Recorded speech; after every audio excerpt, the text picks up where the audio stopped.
Hi, my name is Erin, and I'm the author of a creative memoir. This is a story about my crazy life. I have been all over the world. I've been through multiple tragedies, and ultimately I decided to write this book as a healing journey. However, I ended up being able to write it through the lens of my favorite South Indian goddess. Her name is Saubhagya Sundari. And it's essentially a story of moving from tragedy and extreme trauma and depression and loneliness into a place of hope and love and being able to fully taste life again.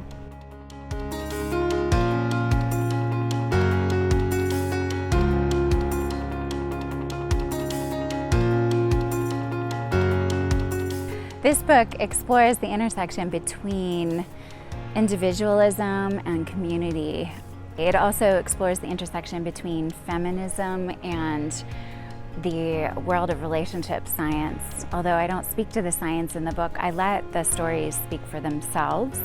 I actually believe that if we want to deal with the mental health crisis that we have, especially in the West, especially in America, that we have to be able to dance between the polarities of individualism and relationship, and also feminism and sociocentric culture.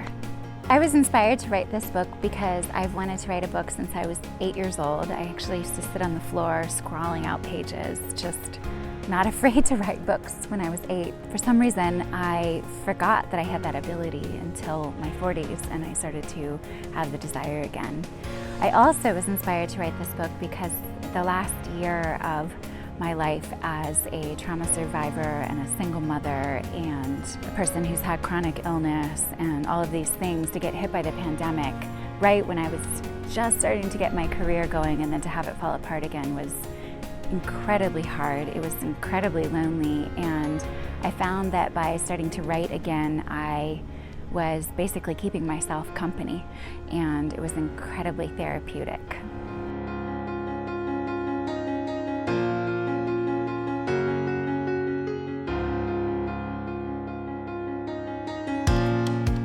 This book includes stories and insights from the view of an American woman. I was a pretty typical Midwestern girl with tons of potential.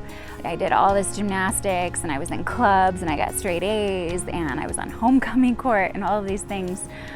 Basically, what happens to women in our country when we have a lot of potential, but we don't have the society support and the emotional support to be able to move through really hard circumstances. I work with a lot of women who are surprised when they get to their 30s and they have children to find out that the cards are actually stacked against them, and that it's not just about following your dreams, that we actually need a lot more support than that in our culture. The coolest story that I can share is one of when I was 25 years old. It was also extremely traumatic, but I was a graduate student in civil environmental engineering and studying climate change, and I got to go to Antarctica to collect samples in a long-term ecological research project. Unfortunately, a few months before I left, my little brother took his own life, and I was in such shock that I did not know how to handle it, and I didn't have the right tools at the time. I had already gotten deeply into yoga, and that was my main resource. But unfortunately, when I got to Antarctica, my marriage at the time also fell apart.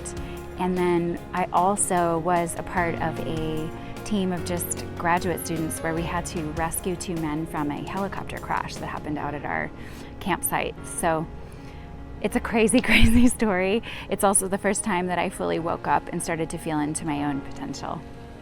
My name is Erin Keeley, and I am the author of House Arrest: The Making of Crazy.